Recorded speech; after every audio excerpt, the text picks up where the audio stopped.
كلمتان حبيبتان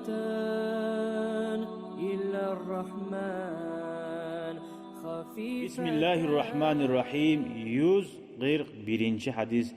An Abi Musa radıyallahu anhu anin nebiyyi sallallahu aleyhi ve sellem kal. Abi Musa aytti. Allah razı olsun. Peygamber aytti. Ala kulli muslimin sadaka. Her Müslüman adam sadaka etmeye tiyişli de belki. Kal. Araayte illem yecid. Ondan birisi aytken. Eğer sadaka etmezati yok musa degen. Ne şık orasan ne gel. Kal aytti. Ya amalu biyedeyhi feyenfa'u nefsehu ve yetesaddaku. O'zunun qo'llari bilan bir zat etsin, o'zgarda payda bo'lsin va sadaqada etsin degan. Ko'ramsan? Ko'p odamlar bor, bizda yo'q deb sadaqa etmay, yillari bilan etmay sadaqa. Sadaqa nizakkenin bilmaysa hapsi. Bizga to'ka sadaqa tiya deb tura barchi. Zakat, mejitda bormi, qayda bor sadaqani to'ka jima'ni harakatini. O'zi etegandan sadaqani yo'q, nol. Qara ayta turachi. Qal ara'ayta illam yastati'. Ashablar soray.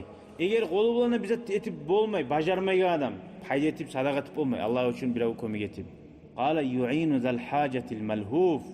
Birova bir hajat bo'lib, bir qiyin bo'lgan zamonda shor ko'mak etsin. Bajarmaymsa da bizatda. Aslan birov baxtilab turar, anglaymsa birov yig'ilab turar. Qala ara'ayta illam yastati'a. Shunda bo'lmaymsa ya Rasululloh degan. Nechik bo'lar onun kuydiyin? Qala ya'muru bil ma'rufi awil khayri. Ya yaxshilikni prosto tili bilan buyursin ne? Ya jamoat namozga boringizlar. Qo'yingizlar shu haramzani, qo'y shu to'yar yaxshilar tugul. Anglashildim. Qala ara'ayta illam yaf'al di. Subhanallah.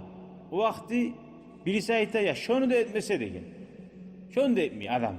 Qal orada cevap verdi. Yumsiku aniş şerri. Amallik etmesin Allah'sa birovga samadi. O'zi bilan tursun. Fa inna sadaqa şu sadaqa bulur degan. Aytachi, nechik bo'lsa Alloh taolo sağ palibomni javob yoza. Dağı bo'lmaganda yamanlik etme birova. Yamaza so'ylama, chashma, qiynama, arutur, sho'rda javob bo'lur degan. Ay bunga etmese deganda bo'la turib tugul. Ay adamning uzulsi bor. Shunchag'ida etib bo'lmay. Bir mal yemik adam barchi. Ama bo'la turib ularni etmay tarix bir boshlab. So'ng qaraymiz. Bu hadis chaqirdi. Bu Müslüman adam qara birovga ko'mak etsin qo'li bilan nechchi? Ha? Bu anlatdi bu Müslüman adam bajaran kasbisi bo'lmoqni.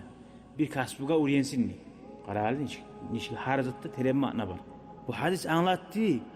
Adam bo'lgan jag'i o'zi etma qarasin, sadaqa tilagincha deb aytadi. Qara, senet deb tura bargancha. Tila deb aytmay bo'lgancha. O'zi xalqqa foyda tegesin deb. Bu hadis anlatdi. Yaxshiliklarni etme suyan adamga ko'p turli yo'llar bor deb aytdi. Hatto yamanzatni etmay saq bo'lsangni adamlar ko'rasan yamanzatni etadi, biroq zineti, icha, yamanzatlarga qarab yuriy. Ya, sen ne bo'lasan etmay suysang etib shuni. Ya Allah, men shuni etmayman. Bir Allohim sening uchun toza turmoq uchun deb saqlansang, sağa shoda sadaqa bo'lur deydi. Alloh taolo ya Allah, lab yaxshilardan bo'lma bizga tavfiq bersin ya Allah. Yamanlarni arik qilma. Velhamdülillahi Rabbil alemin. Vesselamu aleykum ve rahmetullahi ve berekatuhu. شكرا يا ربي شكرا هديت قلبي شكرا.